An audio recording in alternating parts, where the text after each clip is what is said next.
Assalamualaikum warahmatullahi wabarakatuh. Perkenalkan nama saya Alderama Saputra dengan NPM 22351088. Pada pertemuan saat ini saya akan mempresentasikan materi yang telah saya ringkas pada pertemuan arahan minggu ke-14 yang bertemakan React Hooks.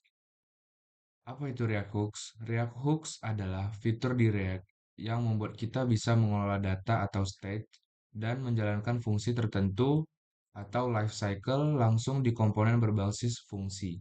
Tanpa perlu menggunakan komponen berbasis kelas, Hooks membantu membuat kode lebih sederhana dan mudah dipahami.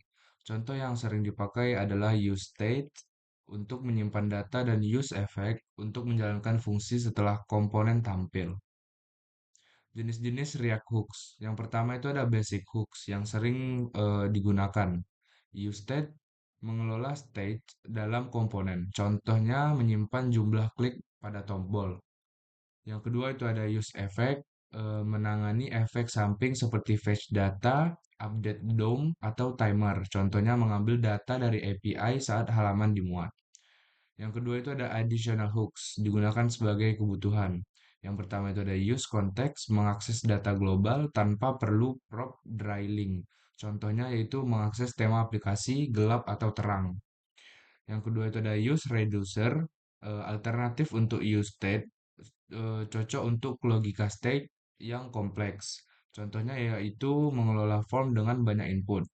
Yang terakhir itu ada useref, mengakses elemen DOM atau menyimpan nilai yang tidak memicu render ulang. Contohnya mengontrol fokus input.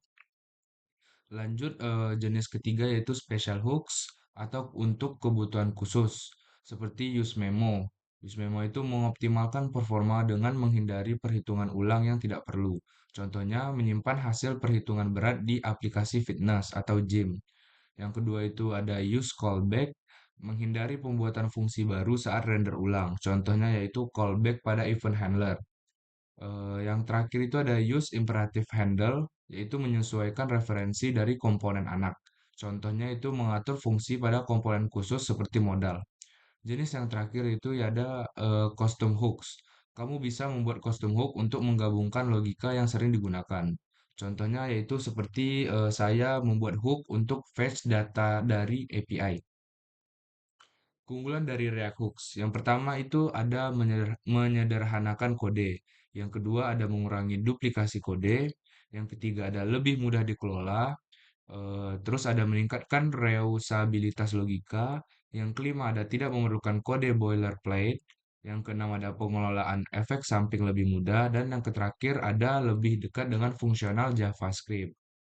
Kelebihan menggunakan React Hooks ya ada menyederhanakan kode, pengelolaan state lebih mudah, lebih modular dan reusable, terus ada mengurangi duplikasi code, lebih dekat dengan JavaScript, dan tidak perlu kode boilerplate, dan terakhir ada meningkatkan pengelolaan efek samping.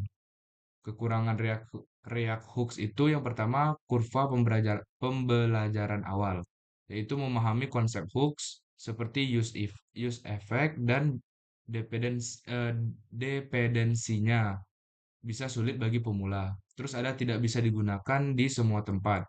Hooks hanya bisa digunakan dalam komponen fungsi, tidak bisa dipakai di kelas komponen. Yang terakhir ada masalah dengan use effect. Penggunaan use effect bisa menimbulkan bug yang sulit dilacak jika dependensi tidak ditangani dengan benar. Itu saja presentasi dari saya. Maaf jika ada kurang atau ada salah kata. Saya pamit. Assalamualaikum warahmatullahi wabarakatuh. Dadah.